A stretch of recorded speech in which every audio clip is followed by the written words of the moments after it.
নমস্কার বন্ধুরা, কেমন আছো সবাই? আজকে আমরা চলে আসলাম ডাঙ্গি ফরেস্টে পিকনিক খেতে। পিকনিক স্পটটা দেখতেই পাচ্ছ সবাই, খুবই সুন্দর জায়গা। এই যে আমাদের রসুন পেঁয়াজ ছেলানো শুরু হয়ে গেছে, এখন রসুন পেঁয়াজ ছিলে নিচ্ছি। জায়গাটা খুবই সুন্দর, জাস্ট অসাম। নদীর ধারে দেখতেই পাচ্ছ। এর ফাঁকে সবাই বলছিল একটু চপ খাবে, ধনেপাতা নিয়ে এসেছিল। চপ ভাজা শুরু হয়ে গেছে। আমি আর এক দাদা মিলে ধনেপাতাগুলো সাজিয়ে সাজিয়ে দিচ্ছিলাম, আর রাঁধুনি আমাদের ভাজছিল।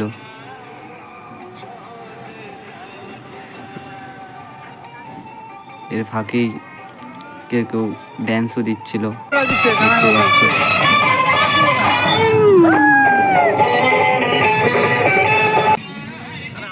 পরে মাংস কাটাকাটি শুরু হয়ে গেছে। তেমন কোনো আইটেম করা হয়নি, শুধু 2 রকমের মাংস ছিল।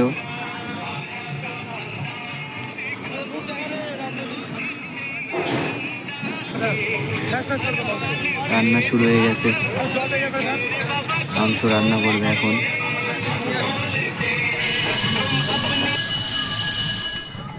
এই দেখো, মাংস রান্না হয়ে গেছে। কেমন হয়েছে মাংসটা দেখে বলো সবাই।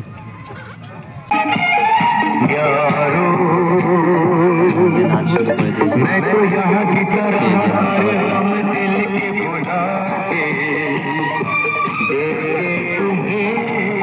এর মধ্যে আমিও একটু গেলাম, গিয়ে যোগদান দিলাম।